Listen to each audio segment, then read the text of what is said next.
Welcome to Live, Life Inspired Views for Every Day. My name is Chris Meyer, and I'm a curious soul.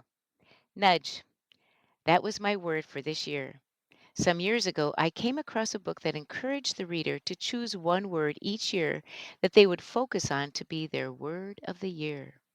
The author said that the word should be put in places around one's office or workplace or home to be a visual reminder. Soon the word and or its meaning will start showing up and affecting your life for the year. In choosing your word, you have to keep an open mind and let it come to you. And soon you will find a word gradually making its way into your thoughts. Then you decide that's your word for the year. That's how I found my word nudge. It came to me last year, and I've had others over the years before as well. I usually make an art piece and put it around in my office someplace. So I can challenge you now, listeners, to think about what you might want to choose for your word next year. As I prepared for this podcast, I didn't have any in mind yet. I would have to start practicing opening myself so that my word would begin to show up. Well, it did last week. I had a rather sleepless night after drinking hot cocoa before going to bed. Ugh, caffeine. But good things did come from it. As I lay there feeling wide awake, I decided to go into the office of my mind to do some work. It was a productive night after that. I worked on the content for this podcast and found my word of the year. Yep, it just came to me during that bout of insomnia. I constructed a talk I needed to give and decided on topics for some future talks. Wow, I did all that while lying in my bed with my eyes closed. Work thinking is what I call it. I also call nights like that when the king couldn't sleep. Years ago, I was speaking to a lot of church women's groups on the book of Esther in the Bible. Came across the section when the king had a night of insomnia. He called the palace chronicler, the person who records all the history and events of the kingdom, to read to him from the history scrolls. The chronicler read a passage about a poor man sitting by the palace gate who uncovered a plot by the cook and the butler to kill the king. The plot was then foiled and the king's life was spared. The king stopped the chronicler from reading and asked if they ever did anything to reward the man who uncovered the plot. The chronicler looked and said, I guess not. Well, the king proclaimed, let's lead him on my horse through the city wearing one of my fine robes. Well, there's more to the story. It eventually uncovered another plot to overturn the king's reign. But the fun thing is that insomnia suffered by the king actually saved the day. Hmm. Perhaps the lesson is never to waste anything that happens, lest it be an opportunity for something better to be revealed in a mysterious way.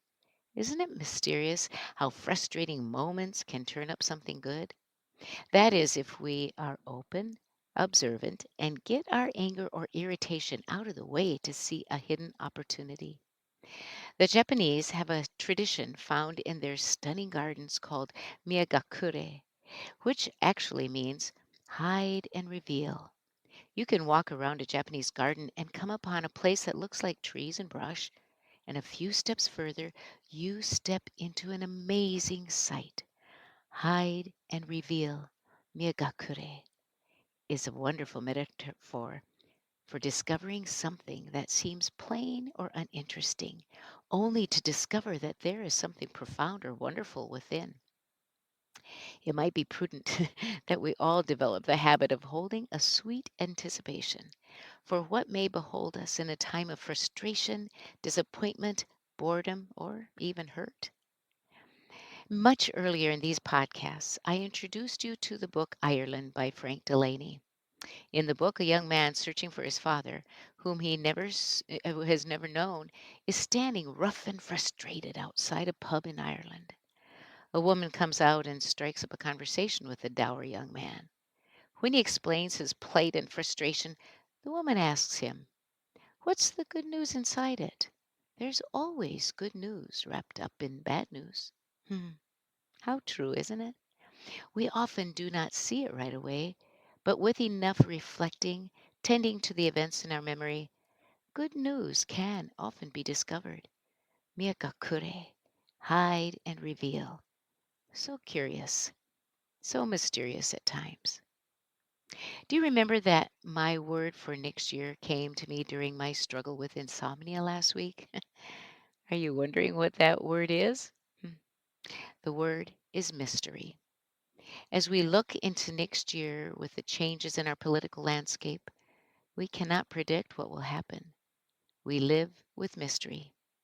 We don't know how lives will evolve next year, what changes will happen in families, in careers, in communities. We live with mystery. We await a new grandchild in March. Who is this wee one we love already? We live with mystery. Mystery invites us to wait and wonder, like Megakure, hide and reveal. Mystery.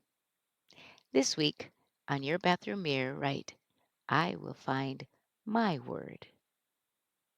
Join me next Monday for Live, Life Inspired Views for Every Day. I'm Chris Meyer, and I'm a curious soul.